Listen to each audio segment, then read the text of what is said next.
بسم الله والولد والمنفس قدوس أحد أملاك آمين سلام الله يرزقكم أدرك الدهر وأنت قد سألتكم يحضركم ቃል አምላክ ሁሉ ጊዜ ተመገብ ኦ አምላክ እግዚአብሔር አምላክ ሰራዊት ቃላትካ ምስረከብኩ በላዕክዎ ብስንካ ተሰምየ እየሞ ቃላትካ ሓጎሰይን ፍስሃ ልበይን ኮነኒ ኤርምያስ ምዕራፍ 15-16 ኣብዚ ጥቕሲ ንኣመጋግባ ቃል ኣምላክ ዝምልከት ሰለስተ ደረጃታት ከም ዘለዉ ንግንዘብ። እቲ ቀዳማይ ቃል ኣምላክ ምርካብ እዩ። እቶም ተሪሆም ዝደልይዎ ድማ እዮም ዝረክብዎ። እቲ ካልኣይ ደረጃ ምብላዕ እዩ። ቃል ኣምላክ ምምጋብ ንዓና ብቁዕ ዕንጋለ እዩ ዝህብ። ምክንያቱ ሰብ ብእንጀራ ጥራይ ኣይኮነን ኣይነብርን እዩ። ማቴዎስ ምዕራፍ 4:4 ናይ መወዳእታ ደረጃ ከዓ ሓጎስ እዩ ዝመጽእ መንግስቲ ሰማያት ኣብ ግራት ተሓብአ እሞ ሰብ ረኸቦ ዝሓብኦ መዝገብ ተመሰለ ብታሕጓስ ከይዱስ ዘለዎ ኩሉ ሸይጡ ነቲ ግራት እቲ ዓደጎ ይብለና። ወንጌል ማቴዎስ ምዕራፍ 13:44 ኣብዚ ጥቅሳውን መራኸቢ ማዕዳን ምሕጓስ ኣሎ። ነቢ ኤርምያስ ንቃልካ ረከብክዎ በላዕክዎ ድማ ቃልካ ሓጎሰይን ፍስሐ ልበይን ኮነ ይብል። ኣብዚ ብምብላዕ ማእከላይ ሓጎስ እዩ። ቅድሚ ግን ምድላይ ምርካብን እዩ ዝረክብ። ሓጎስ ድማ ይመፀን የስነይን። ቀንዲ ዕላማ ናይ ምድላይ ምብላዕ እዩ። እቲ ቀንዲ ምክንያቱ ናይ ህይወት ከዓ ሓጎስ እዩ። እቲ ምስጢር ናይታ ሕልፈኛ ኣብቲ በላዕኩ ዝብል ቃል እዩ ዝርከብ። ኣብ መንጎ ቃል ኣምላክ ምርካብን ምብላዕን ዘሎ ፍልልይ ንምርካብ ኣብ መንጎ ኣብ መክዘን ዘሎ እክልን ኣብ መኣድካ ዘሎ ባንን ምርኣይ ይከኣል። ኩሉ እቲ ትግሃት ዝሓትት ስራሕ ናይ ምዝራእ፣ ምፅሃይ፣ ምሕፋስ፣ ኣብ መክዘን ምቕማጥ እዚ ነቲ ሓረስታይ ፃዕሩ ፅቡቅ ውፅኢት ብምርካብ ብዙሕ ሓጎስ ክፈጥረሉ ይኽእል እዩ። ተኾነ እቲ ሰብነት ዘድልየ ምግቢ መዓልታዊ ካብኡ ተዘይተመገቡ ዋላ ሓንቲ መክሰብ ፋይዳ የብሉን። እቲ ምርካብ፣ ምሕፋስ፣ ምክዛን ብዙሕ እቶት ንምእታው ዘርኢ ፃዕሪ ንሱ ጥራይ እዩ ክርኢ ዝኽእል። ኣብ ምብላዕ ግን ብኣንጻሩ እዩ ዝፍጸም። ንእሽቶ ቀስ ብቀስ ግን ዘየቋርጥ ዝተወሰነ መጠን ምውሳድ የድሊ። እዚ ነገር ኣብቲ ናይ መወዳእታ ናይ ቃል ኣምላክ ግዜካ ተስተውዕለሉ ዶ? ንቃል ኣምላክ ክትረክብ ኣለካ። ብጥንቃቐ ምሕሳብ ብምስትውዓል ኣብ ኣእምሮካ ብምዝካር ከዝኖ ንዓኻን ንኻልኦት ድማ ክጥቀመሉ ትኽእል ኢኻ።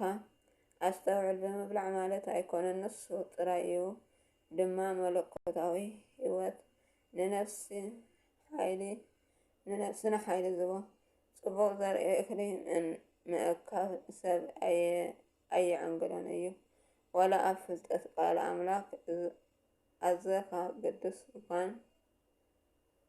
ቅዱስ ምዃን ንነፍሲ ኣየዕንግላን እዩ ንኻልእ ኣየዕንግሎን። ንቃልካ ረከብክዎ መጀመርታ ነገር እዩ። በላዕክዎ ምስ በልካ ነፍሱ ምስ ተዓንገለት ብድሕሪኡ እቲ ሓጎስ ፍስሃ ይመጽእ። እንታይ እዩ ምብላዕ? እቲ ሓረስታይ ዝዘርኦ ዝኣከቦ እኽሊ ክሳዕ ዘልዕል ኣልዕሉ ዝምገብ ምስ ነብሱ ብፍጹም ዝወሃሃድ ኣካላት ሰብነት ክሻዕ ዝኸውን ኣብ ደሙ ኣትዩ እክሊ ናይ ደምን ዓፅምን ክሻዕ ዝኸውን ዝጠቕሞ የብሉን። እዚ ብንእሽቶ ዓቐን ንመዓልቲ 2-3 ግዜ ክኸይድ ዝግብኦ መሳርሒ እዩ። እዚ ሕጊ ናይ ምግቢ ምብላዕ እዩ። ጎይታ ኢየሱስ ምግበይስ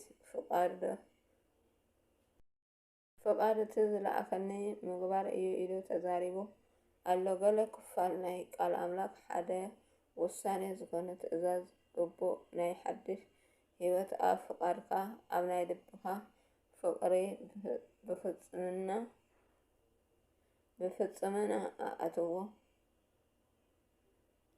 ብጽሞና ኣእትዎ። ህይወትካ ነቲ ሕጊ ዘይግዛእ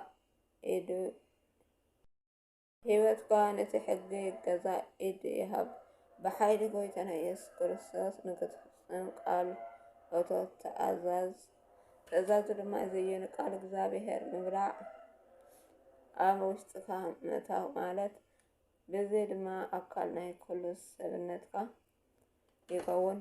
ንዝረኸብካዮ ሓቂ ቃል ተስፋ ከምኦ ግበር። እቲ ዝበላዕካዮ እዩ ኣካል ሰብነትካ ዝኸውን። ምሳኻ ድማ ኣብ ዝከድካዮ ቦታ ኣካልካ ኮይኑ ይጓዓዝ። እዚ ኩሉ ነቲ እኽሊ ኣብ መኽዘን ኣብ መኣድካ ዘሎ ፍልልይ ዘርኢ እዩ። ቃል ኣምላክ ፍልጠት ምእካብ ሓደ ነገር እዩ። ምብላዕ ቃል እግዚኣብሔር ብሓይሊ እቲ ህይወት ዝወሃብ መንፈስ ገይርካ ናብ ውሽጢ ልብካ ምእታው ምቕባልን ከዓ ዝተፈላለየ ነገር እዩ። ክልቲኡ ናይ ምብላዕ ሕግታት ማለት ነቲ ምግቢ ምርካብን ምብላዕ ክህልው ኣለዎም። ንዝዘሎ ዓመታት ዝኾነ ኣዝዩ ብዙሕ እኽሊ ክትእክብ ትኽእል ኢኻ። ንብዙሕ መዓልትታት ዘገልግል ምግቢ ግን ብሓንሳብ ክትበልዕ ኣይትኽእልን ኢኻ። መዓልታዊ ንመዓልቲ ካብ ሓደ ግዜ ንላዕሊ ናይ ዕለት እንጀራካ ትወስድ። ምብላዕ ቃል ኣምላክ እውን ከምኡ እዩ።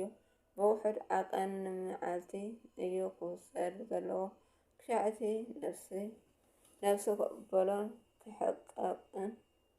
ክሕቅቆን ዝኽእል እዩ ንመዓልታዊ ክወስዶ ዘለዎ። ከምዚ ዓይነት ኣመጋግባ ቃል ኣምላክ እንተኣዘውቲርካ ቃልካ ንዓይ ሓጐሰይ ፍስሓ ልበይን ኮነኒ ክትብል ትኽእል ኢኻ። ዘጽናዕንዕ ጥቕሲ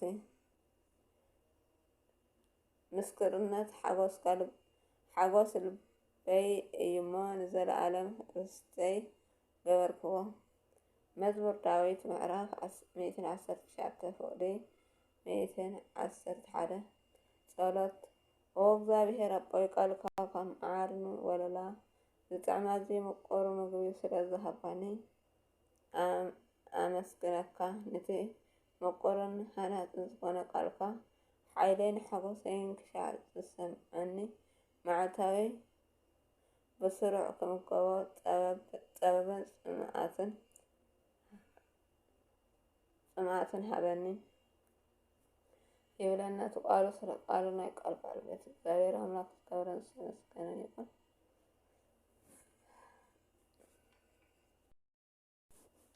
ብሓቂ ደስ ዝብል ቃል እዩ። ክቡራት ኣሕዋተይ ሰሚዕና ክሳብ መወዳእታ ክንሰምዖ ምግቢ ዘይኮነ እግዚአብሔር ኣምላክ ዘምህረና ዘሎ ናይ መጽሓፍ ናይ ነብስና ምግቢ ከም ዝኾነ ክርድአኩም ኣለዎ። እውን ይገልጽ ኣሎ እዩ።